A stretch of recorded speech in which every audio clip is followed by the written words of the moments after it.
دي بقى اللي ينقال عليها بجد بطعم المانجا علشان كل قطعة منها مليانة مانجا، الوصفة اللي ما يختلفش عليها اتنين والراعي الرسمي أول يوم في رمضان. الكريمة كمان بطعم المانجا ولا الكنافة نفسها بتبظ مانجا طرية وفي نفس الوقت مقرمشة وطعمها بيدوب في البق دوباء، ولو عملتيها قبل كده كتير جربيها بطريقة ياسمين ومش هتخسري كتير. دي بقى طريقتي المعتمدة في عمل الكنافة بالمانجا واللي ما اقدرش اعمل غير بيها. يلا بينا نشوف طريقة ياسمين الزين اللي بإذن الله هتعجب كل المتابعين. اول حاجة زي ما عودنا المشاهدين هنسمي الله ونصلي على الحبيب صلى الله عليه وسلم. هنبدأ بتحضير السيرب علشان عايزين يكون بارد في حلة أو طاسة، ونزلت بكوبايتين ونص من السكر، هضيف لهم كوباية ونص من المية، برفعهم على النار من غير ما بقلبهم ولا باجي جنبهم خالص. بيبدأش في مرحلة الغليان غير لما السكر بيدوب تماما، وأول ما بيغلي بضيف عصير نص ليمون وباكت من الفانيلي. لو لاحظت إن بعد الغليان لسه فيه حبيبات من السكر ما دابتش بالراحة خالص وقلبها بالمعلقة، بس أهم حاجة مفيش حبيبات من السكر تيجي على جدران الحلة علشان السيرب ما يسكرش ويعمل حبيبات من السكر. وعن مدة تسوية السيرب من بعد الغليان بهدي النار ومن 8 ل10 دقايق بيكون استوى. كده السيرب بتاعنا بقى جاهز. نيجي بقى للمرحلة التانية.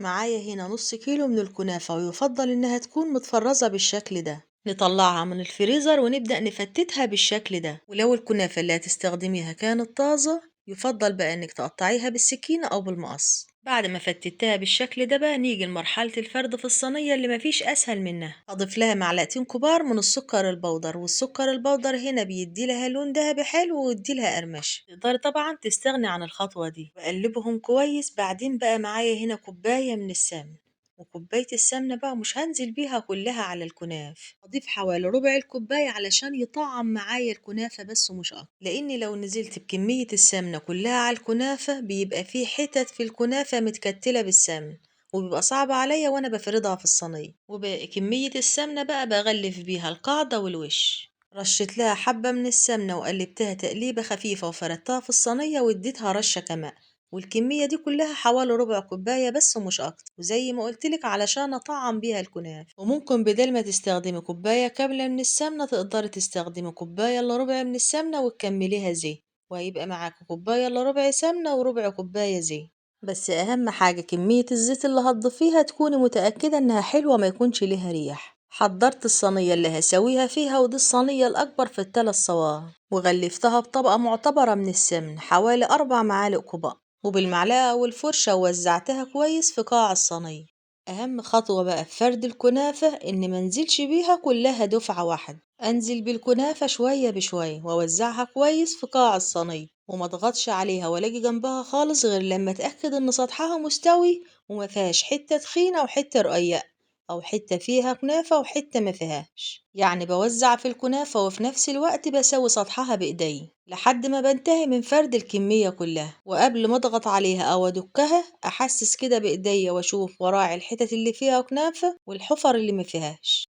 بعدين اضغط عليها بقى وأدكها وأنا مطمنة، ومنزلش بباقي كمية السمنة غير بعد ما أدكها بإيدي، لأن بصراحة لو ضفتيها وبعدين ضغطت عليها هتيجي تدكيها هتطلع كلها في ايديك، فيفضل ان اوزع السمنة على وشها من فوق اخر حاجة خالص. ولو عايزة كمان تزودي في كمية السمنة عن كده تقدري تزودي زي ما تحب. نيجي بقى للتسوية. انا هسويها في فرن الغاز. لو هتسويها في فرن البوتاجاز هتولعي الفرن على اعلى درجة حرارة، وبعد ما يسخن تهدي النار وتخليها وسط، وهتدخلي الصينية على شبكة الفرن في أرضية الفرن نفسها، ومن وقت للتاني تدوري الصينية علشان القاعدة تاخد لون ذهبي موحد. بعدين بقى تفتحي الشواية وتخلي النار هادية خالص لما وشها ياخد لون. أما بقى لو هتسويها في فرن البوتاجاز ولعت البلاطة بس من تحت من غير ما ولع الجناء، وأول ما القاعدة بدأت تاخد لون شغلت النار من فوق علشان الوش ياخد لون. وعلشان تبقى متأكدة ان القاعدة اخدت لون ممكن ترفعيها كده بطرف المعلقة، او هتلاحظي ان جوانب الصينية بدأت تاخد لون، هتعرفي كده ان القاعدة خلاص استوت. بمجرد ما الوش ياخد لون هنسقيها بقى بالسيرب البارد. الكنافة خارجة من الفرن سخنة والسيرب بتاعنا بارد. وممكن تعملي نفس الخطوات دي في صينية الكنافة السادة. يعني لو حباها سادة من غير تزيين ولا حشوات. ولو حابة بقى صينية الكنافة بتاعتك تكون طرية، بمجرد ما بتخرج من الفرن وبتسقيها بالشربات بتغطيها حوالي 10 دقايق. ده الكلام ده بقى لو انت حابة الكنافة بتاعتك تكون سادة من غير أي تزيين. وأثناء بقى ما انت بتوزعي عليها السيرة تراعي الحروف هي في الأول، بعد كده بقى توزعي باقي الكمية على الصينية كلها. وبعد بقى ما بسيبها تبرد يعني وهي لسه كده دافية شوية بالمعلقة، وبوزع عليها حوالي نص كوباية من عصير المانجا البيوريه. وبكده الكنافة بتاعتنا هتاخد من طعم المانجا. هقولك بقى سريعا ازاي تطلعي من المانجا مكعبات وازاي تعملي منها عصير بيوريه. بعد ما بغسل المانجا وبقشرها باخد الأول منها المكعبات، وبنضف كل الكمية اللي على النقاية وهي اللي بعمل منها العصير البيوريه، وباخدهم في الكب أو في الخلاط وبضيف لهم حوالي معلقة واحدة من السكر لو المانجا بتاعتك مش مسكر، وحوالي كده معلقتين 3 من المية علشان تمشي مع الخلاط. ولو المانجا بتاعتك فيها شعر هتصفيها بمصف، أما بقى لو كانت ما فيهاش هتسقي الكنافة بيها كده على طول. وبكده طبقة الكنافة أخدت من طعم المانجا. وغير كده كمان الكنافة بتاعتك لو خارجة من الفرن ناشفة فبتطريها شوية.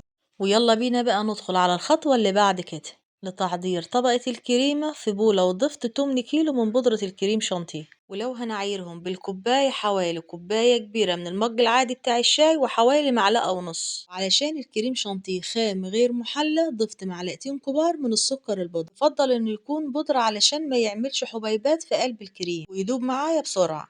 ضفت كمان 4 معالق كبار من عصير المانجا البيوريه علشان الكريمة التانية تاخد من طعم المانجا. هضيف كمان كوباية كبيرة من الحليب المثلج، ولازم يكون خارج من التلاجة علشان يساعد في نشاط الكريم شانتيه، لأن هو مش بينشط غير بالماء المثلج أو الحليب الساقع. هضيف كمان باكت من الفانيلي وبالمضرب بقى وهضربهم كويس واشوف هيحتاج معايا كمان حليب ولا لا، لان ما بحبش انزل بكمية الحليب كلها غير بعد ما اختبر واشوف هو محتاج معايا حليب كمان ولا لا. ولو ما عندكيش المضرب الكهربائي تقدري تجمعي كل المكونات دي في الخلاط وتضربيها كويس، او المضرب العادي، بس بصراحة هيبقى جدا ومش هيديكي نفس النتيجة.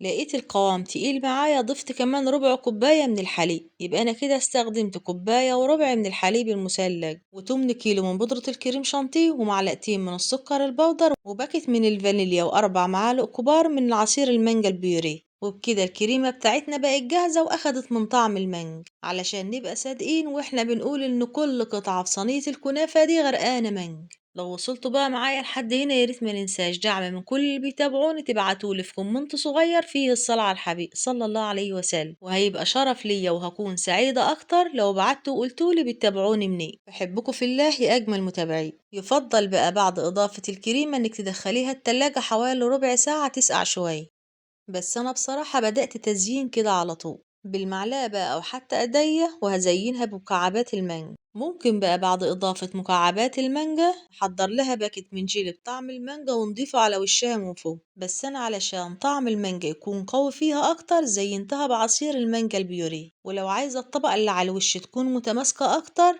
هتدوبي لها باكت جيلي بطعم المانجا وتسقسقيه كده على وشها من فوق وتدخليها على شبكة التلاجة لما طبقة الجيلي تتماسك كويس مع مكعبات المانجا. بعد ما انتهيت من تحضيرها هدخلها التلاجة حوالي ربع ساعة لما الطبقات اللي ضفناها تمتزج مع بعضها. ويا سلام بقى لو سبتيها باتت لتاني يوم بيكون طعمها أجمل وأجمل، وكل ما قعدت في التلاجة أكتر كل ما طعمها كان ألذ وأطعم. وتقدري طبعا تستبدلي الصينية المستطيل بصينية مدورة. ونيجي للتقطيع بقى تقطعيها بالطريقة اللي تناسبك. أنا قسمتها في الأول على 3 وبعدين قسمتها على جزئين وكل جزء قسمته على ربعين، قسمتها ل12 قطعة. دي بقى اللي ينقال عليها بجد كنافة بالمانجا علشان كل قطعة منها بطعم المانجا.